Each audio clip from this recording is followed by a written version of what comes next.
Hey guys. All right, here we go. Chapter 5. I'm so excited. So, where we were, Percy's mama was squeezed by the monster and then dissolved into a flash of golden light. And Grover was unconscious. He was really struggling, so Percy helped him get over that boundary that his mom was trying so hard to get him to and down to that farmhouse. And then Percy passes out, but he hears this familiar sounding voice and a young, pretty girl talking about him, saying that he's the one. Don't know what that means yet, but we're going to find out very soon. So excited. This is where the story really starts to pick up. All right, so chapter 5 is called I Played Pinochle with a Horse. And for those of you that don't know, Pinochle is a card game. So he's going to play a game of cards with a horse. I had weird dreams full of barnyard animals. Most of them wanted to kill me, the rest wanted food. I must have waken up several times, but what I heard and saw made no sense, so I just passed out again. I remember lying in a soft bed, being spoon-fed something that tasted like buttered popcorn, only it was pudding. The girl with curly blonde hair hovered over me, smirking as she scraped drips off my chin with the spoon. When she saw my eyes open, she asked, "What will happen at the summer solstice?" I managed to croak, "What?" She looked around as if afraid somebody would overhear. "What's going on? What was stolen? We've only got a few weeks." "I'm sorry," I mumbled. "I don't." Somebody knocked on the door, and the girl quickly filled my mouth with pudding. The next time I woke up, the girl was gone. A husky blonde dude, like a surfer, stood in the corner of the bedroom, keeping watch over me. He had blue eyes, at least a dozen of them. On his cheeks, his forehead, the backs of his hands. When I finally came around for good, there was nothing weird about my surroundings, except that they were nicer than I was used to. I was sitting in a deck chair on a huge porch, gazing across a meadow at green hills in the distance. The breeze smelled like strawberries. There was a blanket over my legs and a pillow behind my neck. All that was great, but my mouth felt like a scorpion had been using it for a nest. My tongue was dry and nasty, and every one of my teeth hurt. On the table next to me was a tall drink. It looked like iced apple juice, with a green straw and a paper parasol stuck through a maraschino cherry. My hand was so weak I almost dropped the glass once I got my fingers around it. "Careful," a familiar voice said. Grover was leaning against the porch railing, looking like he hadn't slept in a week. Under one arm, he cradled a shoebox. He was wearing blue jeans, Converse high tops, and a bright orange t-shirt that said Camp Half-Blood. Just plain old Grover, not the goat boy. So maybe I'd had a nightmare. Maybe my mom was okay. We were still on vacation, and we'd stopped here at this big house for some reason, and "You saved my life," Grover said. Well, the least I could do, I went back to the hill. I thought you might want this." Reverently, he placed the shoebox in my lap. Inside was a black and white bull's horn, the base jagged from being broken off, the tip splattered with dried blood. It hadn't been a nightmare. "The Minotaur," I said. Percy, it isn't a good idea. That's what they call him in the Greek myths, isn't it?" I demanded. "The Minotaur. Half man, half bull." Grover shifted uncomfortably. "You've been out for 2 days. How much do you remember?" "My mom. Is she really—" He looked down. I stared across the meadow. There were groves of trees, a winding stream, acres of strawberries spread out under the blue sky. The valley was surrounded by rolling hills, and the tallest one, directly in front of us, was the one with a huge pine tree on top. Even that looked beautiful in the sunlight. My mother was gone. The world should be black and cold. Nothing should look beautiful. "I'm sorry," Grover sniffled. "I'm a failure. I'm the worst satyr in the world." He moaned, stomping his foot so hard it came off. I mean, the Converse high top came off. The inside was filled with styrofoam, except for a hoof-shaped hole. "Oh, sticks," he mumbled. Thunder rolled across the clear sky. As he struggled to get his hoof back in the fake foot, I thought, Well, that settles it. Grover was a satyr. I was ready to bet that if I shaved his curly brown hair, I'd find tiny horns on his head. But I was too miserable to care that satyrs existed, or even minotaurs. All that meant was that my mom really had been squeezed into nothingness, dissolved into yellow light. I was alone, an orphan. I would have to live with Smelly Gabe? No, that would never happen. I would live on the streets first. I would pretend I was 17 and join the army. I would do something. Grover was still sniffling. The poor kid, poor goat, satyr, whatever, looked as if he expected to be hit. I said, "It wasn't your fault." "Yes, it was. I was supposed to protect you." "Did my mother ask you to protect me?" "No, but that's my job. I'm a keeper.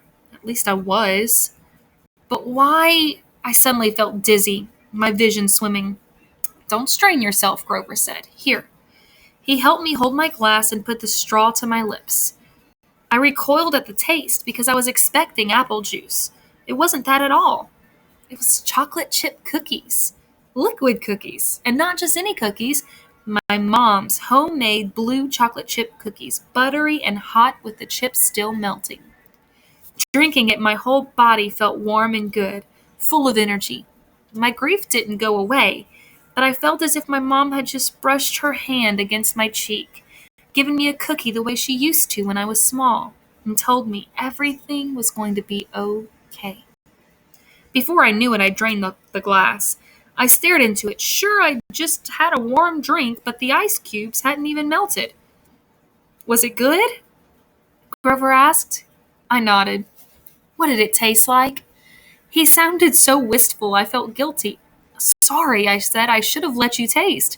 His eyes got wide. "No, that's not what I meant. I just wondered." "Chocolate chip cookies," I said. "My mom's. Homemade." He sighed. "And how do you feel?" "Like I could throw Nancy Boba Fett 100 yards. "That's good," he said. "That's good. I don't think you could risk drinking any more of that stuff." "What do you mean?" He took the empty glass from me gingerly, as if it were dynamite, and set it back on the table. "Come on. Kyron and Mr. D are waiting." The porch wrapped all the way around the farmhouse. My legs felt wobbly trying to walk that far. Grover offered to carry the Minotaur horn, but I held on to it. I'd paid for that souvenir the hard way. I wasn't going to let it go. As we came around the opposite end of the house, I caught my breath.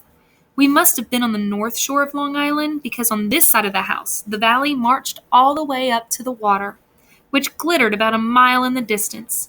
Between here and there, I simply couldn't process everything I was seeing.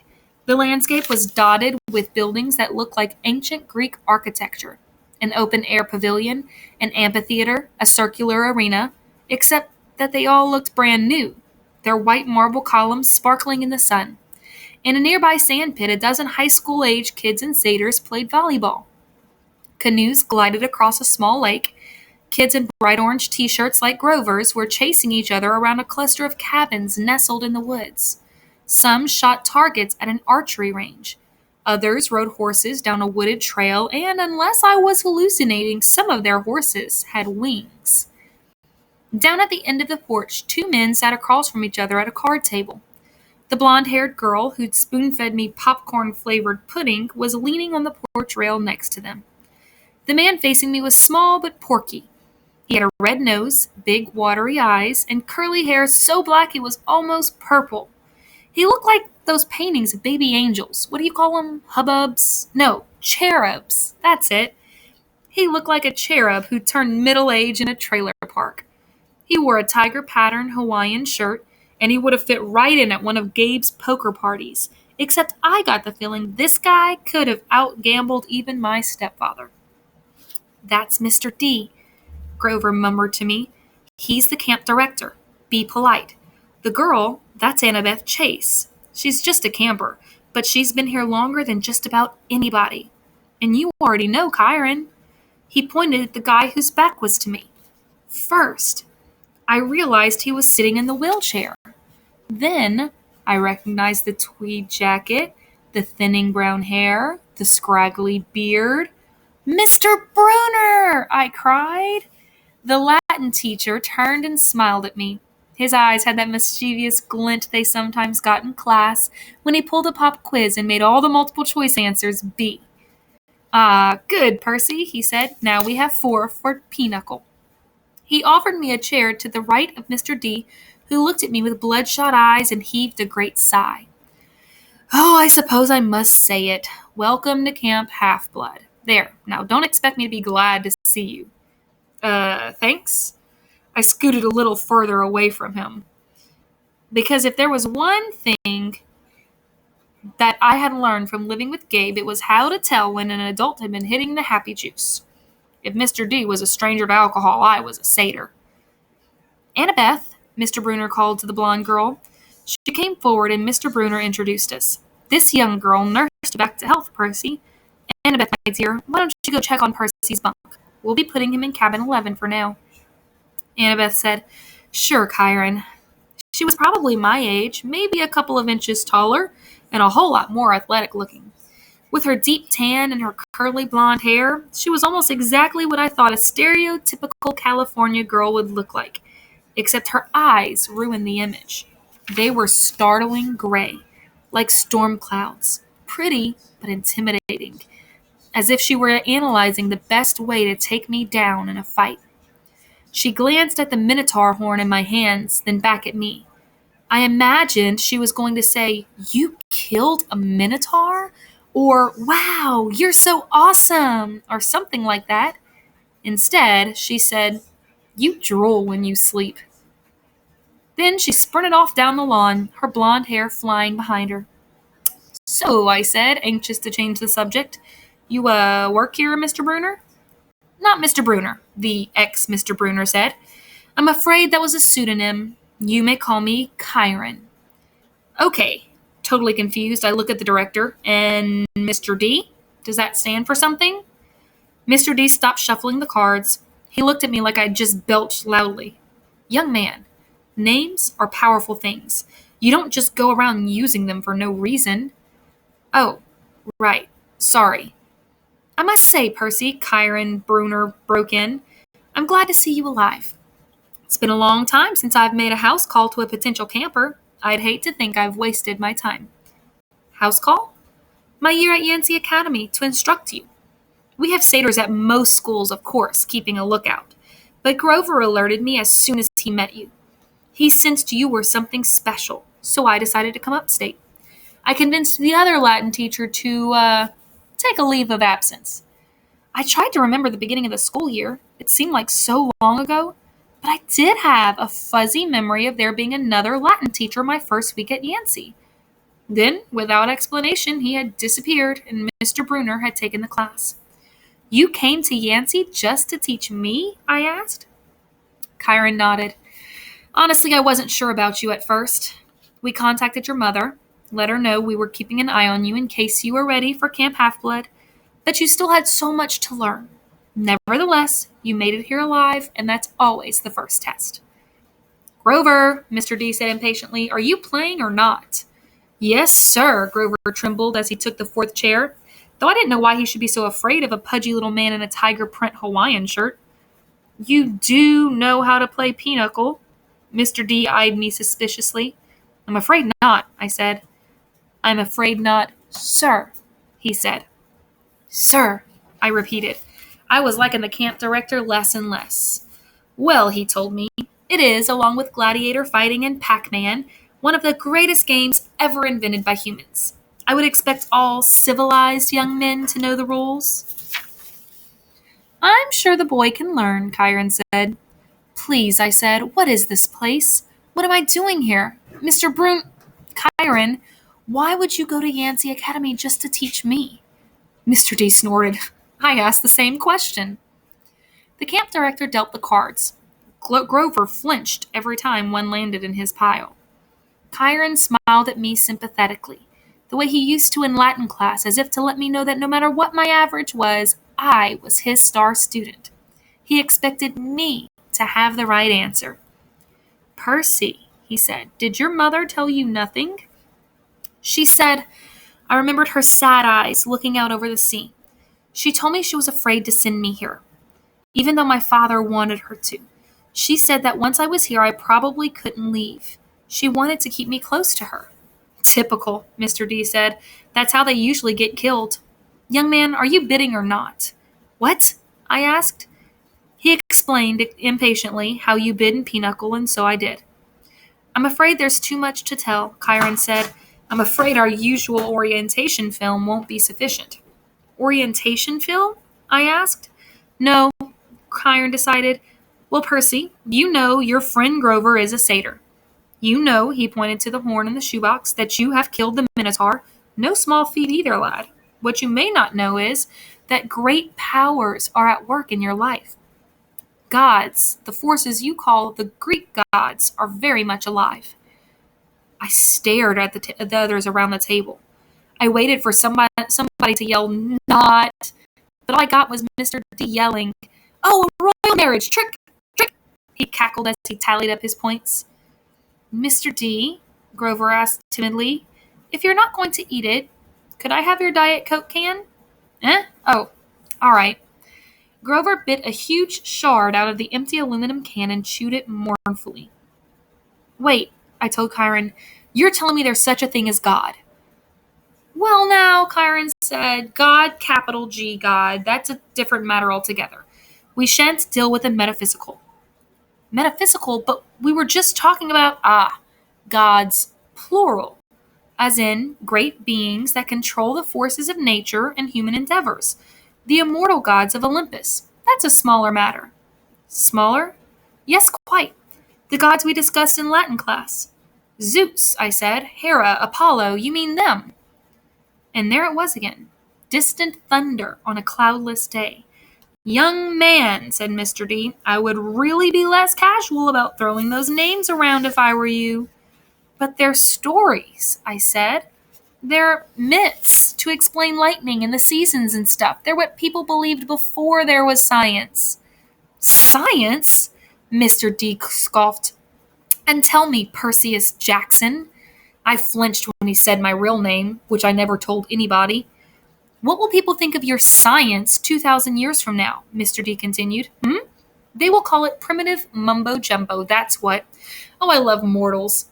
They have absolutely no sense of perspective. They think they've come so far. And have they, Chiron? Look at this boy and tell me. I wasn't liking Mr. D much, but there was something about the way he called me mortal, as if he wasn't. It was enough to put a lump in my throat, to suggest why Grover was dutifully minding his cards, chewing his soda can, and keeping his mouth shut. Percy, Chiron said, you may choose to believe or not, but the fact is that immortal means immortal.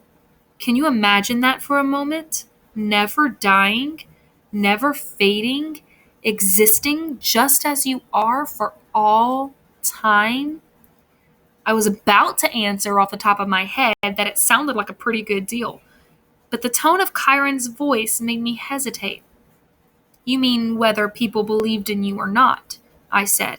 Exactly, Chiron agreed.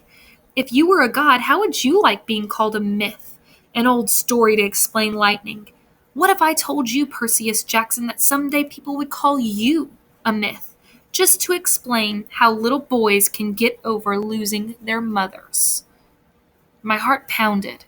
He was trying to make me angry for some reason, but I wasn't going to let him. I said I wouldn't like it, but I don't believe in gods. Oh, you'd better, Mr. D murmured, before one of them incinerates you. Grover said, Please, sir, he's just lost his mother. He's in shock. A lucky thing, too, Mr. D grumbled, playing a card. Bad enough I'm confined to this miserable job, working with boys who don't even believe. He waved his hand, and a goblet appeared on the table, as if the sunlight had bent momentarily and woven the air into glass. The goblet filled itself with red wine. My jaw dropped, but Chiron hardly looked up. Mr. D, he warned, your restrictions? Mr. D looked at the wine and feigned surprise. Oh, dear me. He looked at the sky and yelled, Old habit, sorry. More thunder. Mr. Mr. D waved his hand again, and the wine glass changed into a fresh can of Diet Coke. He sighed unhappily, popped the top of the soda, and went back to his card game. Chiron winked at me. Mr. D offended his father a while back, and he was punished. He sent me here, Half-Blood Hill, summer camp for brats like you. Be a better influence, he told me. Work with youths rather than tearing them down. Ha! Absolutely unfair. And Mr. D sounded about 6 years old, like a pouting little kid.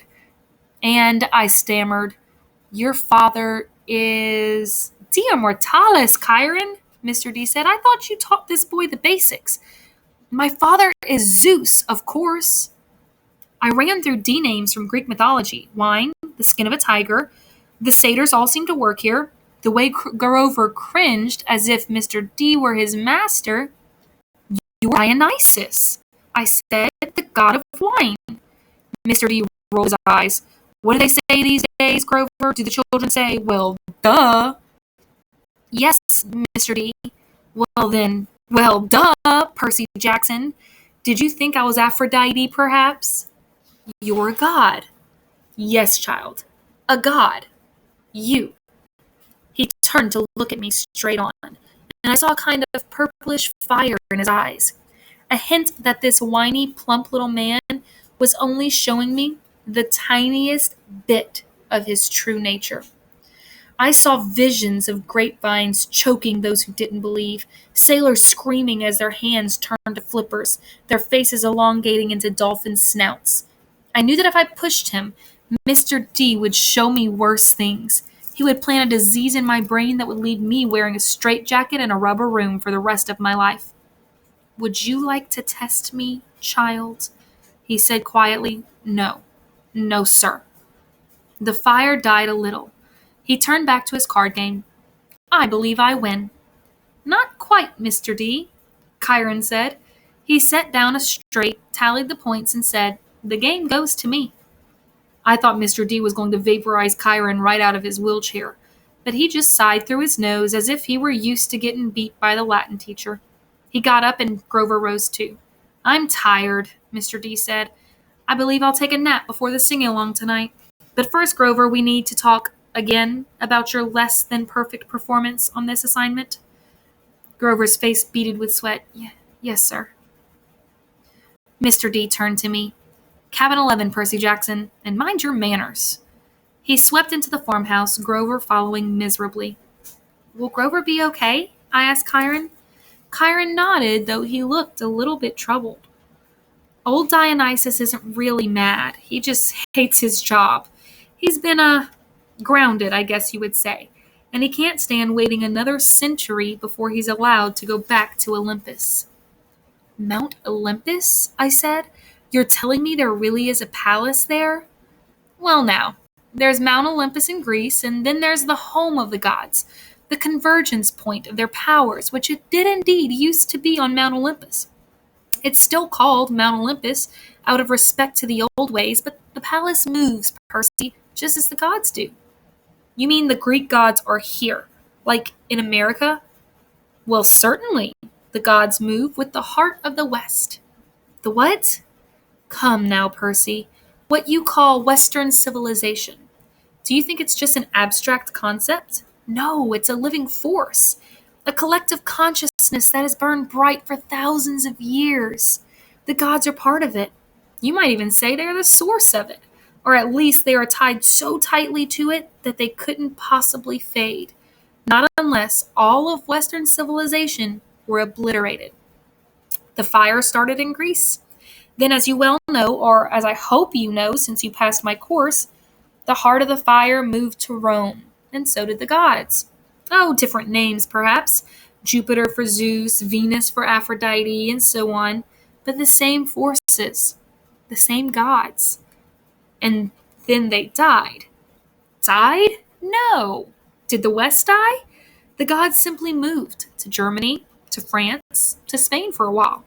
Wherever the flame was brightest, the gods were there. They spent several centuries in England. All you need to do is look at the architecture. People do not forget the gods.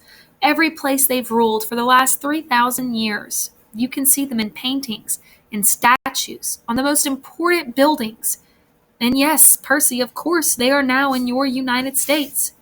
Look at your symbol, the eagle of Zeus. Look at the statue of Prometheus in Rockefeller Center, the Greek facades on your government buildings in Washington. I defy you to find any American city where the Olympians are not prominently displayed in multiple places. Like it or not, and believe me, plenty of people weren't very fond of Rome either, America is now the heart of the flame. It is the great power of the West. And so, Olympus is here, and we are here. It was all too much, especially the fact that I seemed to be included in Chiron's we, as if I were part of the club. Who are you, Chiron? Who am I? Chiron smiled. He shifted his weight as if he were going to get up out of his wheelchair, but I knew that was impossible. He was paralyzed from the waist down. Who are you? He mused. Well, that's the question we all want answered, isn't it? But for now, we should get you a bunk in cabin 11. There will be new friends to meet and plenty of time for lessons tomorrow. Besides, there will be s'mores at the campfire tonight, and I simply adore chocolate. And then he did rise from the wheelchair, but there was something odd about the way he did it. His blanket fell away from his legs, but the legs didn't move. His waist kept getting longer, rising above his belt. At first I thought he was wearing very long white velvet underwear, but as he kept rising out of the chair, taller than any man, I realized that the velvet underwear wasn't underwear. It was the front of an animal, muscle and sinew under coarse white fur. And the wheelchair wasn't a chair. It was some kind of container, an enormous box on wheels, and it must have been magic because there's no way it could have held all of them.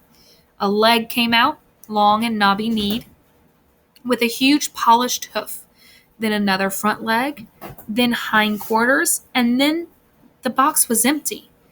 Nothing but an empty a metal shell with a couple of fake human legs attached. I stared at the horse who had just sprung from the wheelchair, a huge white stallion. But where its neck should be was the upper body of my Latin teacher, smoothly grafted to the horse's trunk. What a relief, the centaur said. I'd been cooped up in there so long my fetlocks had fallen asleep. Now come, Percy Jackson, let's meet the other campers. So, Mr. Bruner is not a human, he's a centaur, which means he has the full body of a horse, and then where the head should be is a man's chest, and then his head. So he's part man and part horse, and his wheelchair he was in was keeping his horse part hidden. So something else exciting.